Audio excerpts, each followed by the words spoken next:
Station and from the Space Shuttle Endeavour, Mr. President.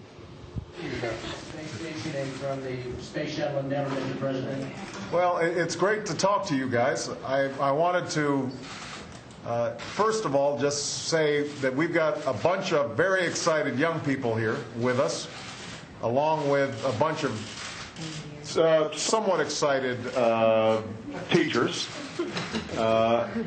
We have one engineer and one member of Congress. So yeah, you've got and a whole bunch of press here. So it's a pretty motley crew. And one president. 2 astronauts are from Maryland. but I just wanted to let you guys know how proud we are of all of you. What you guys have been accomplishing. I've had a chance to take a look at what the Tranquility module is doing. Everybody here back home is excited about this bay on the world that you guys are opening up, and Stephen Colbert at least is excited about his treadmill. And so we just wanted to let you know that you know, the amazing work that's being done on the International Space Station,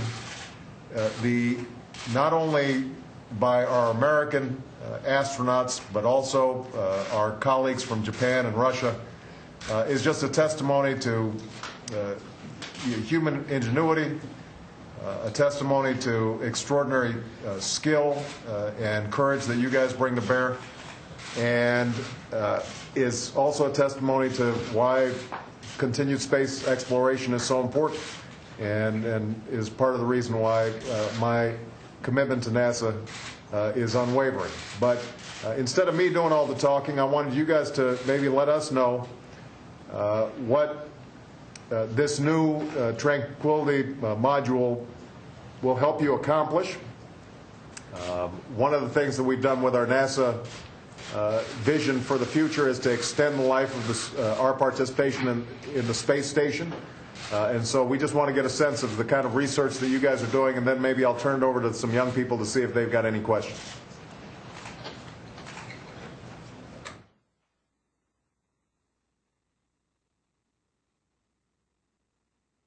You have the joint crew of Endeavour and the space station, and we are the ones that are fortunate enough to be able to accomplish this great mission together in space. But there are many thousands of people around the world that gave the best of themselves over many years in order to have the days that we've been having up here. For your question, I'm going to turn it over to ISS Commander Jeff Williams. Well, Mr. President, as you know, the ISS has been under assembly for many years, over a decade now. And as George said, it's because of the efforts of thousands of people around the world among the international partnerships. And the arrival of this module means several things. It means, of course, that everybody's aware of this new grand view that we have of the world below us. And that brings a special significance. But the Tranquility module also is going to serve as a gym, as a hygiene area, as a place a crew can maintain themselves for a long duration. And long duration living and working in space is what the space station is all about, to do the research and the science necessary to take us beyond Earth orbit.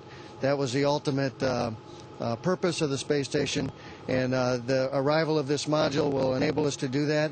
And it really marks the end of the major assembly of at least the U.S. orbiting segment as we transition into full utilization of this magnificent orbiting laboratory.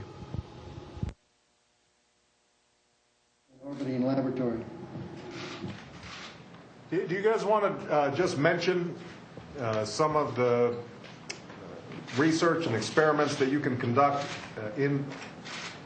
on the space station that you could not be doing back here at home? That's a great question, Mr. President. Let me start off by saying one of the nice things about where we physically are right now is that we remove the effects of gravity. So we're able to do experiments that involve the effect of gravity basically on Earth as we look at what happens with the absence of it. For instance, when you do combustion studies, flames on Earth burn in a teardrop fashion because the air comes in from underneath it and feeds the flame, but we can't do that here since the air doesn't know where up is. There's no convection, so the flames burn very purely in a ball. In a similar sense, when we do cellular research for even like for cancer research, for instance, on Earth, the cells actually collapse under their own weight, and so their growth on Earth are a little bit distorted. Here, without the gravity effect, we can grow cells very purely and understand the mechanisms by which that they are replicating. We're also doing metallic research and materials research to help us understand how to make materials on Earth better, but also to find out what materials are better for long-duration missions and traveling beyond Earth's orbit. Some of the other experiments involve biological, where we actually have, for instance, butterflies up here, and we watch the life process of the butterflies. Many experiments up and down the stack are quite exciting when we are able to remove the variable of gravity.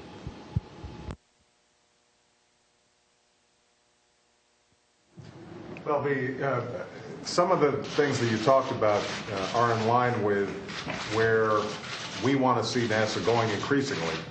What are those transformational technologies that would allow us to potentially see space travel of longer durations? If we want to get to Mars, if we want to get beyond that, what kinds of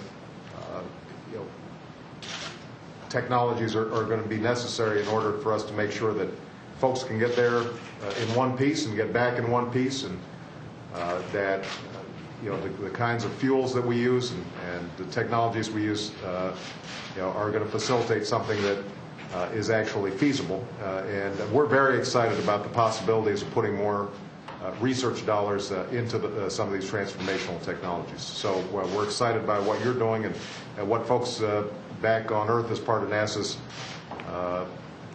engineering teams and scientific teams are doing. What I want to do is give some of these young people a chance to ask a couple of questions, but I'm not sure I've got any volunteers, so I'm going to turn around. Oh, you do? Oh, look, this is a serious bunch here, I can tell. So I'm going to hand the phone over to the first one. Hold on. What's your name? Ruth. This is Ruth, coming from North Carolina. What are some of the benefits of exploring space as opposed to exploring other places on Earth? Okay. Pretty serious question, guys. You better have a good answer. The NASA folks are sitting there listening.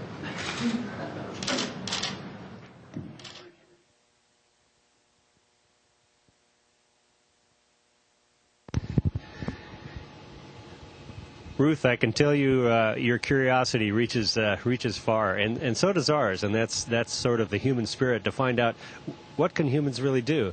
And one thing that's always been, I think, amazing to every person who travels in space is that the human body is adaptable to this environment.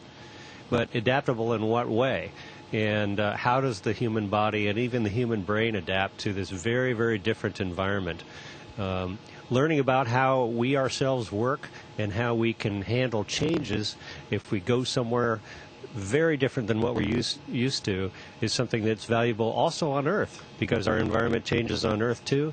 And in terms of health and medicine, we understand better how our own bodies work. So there's a lot to be learned.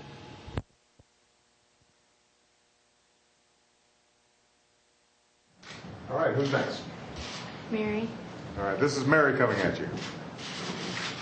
what inspired you to become an astronaut? Got any takers on that one? Mary, hello, this is Nick Patrick. The thing that inspired me to become an astronaut was watching the Apollo moon landings many years ago with my parents. I thought I wanted to be a space explorer then, and I stuck to my dream. I stayed in school, I studied hard, and through schoolwork and also an interest in things like sailing and flying, I was able to realize my dream. So I would have some advice to all of you there, which is study really hard in school, listen to your teachers. They're full of knowledge and experience that you really can use in whatever path your future life takes you along, whether it be engineering, science, a job in business, or even space exploration.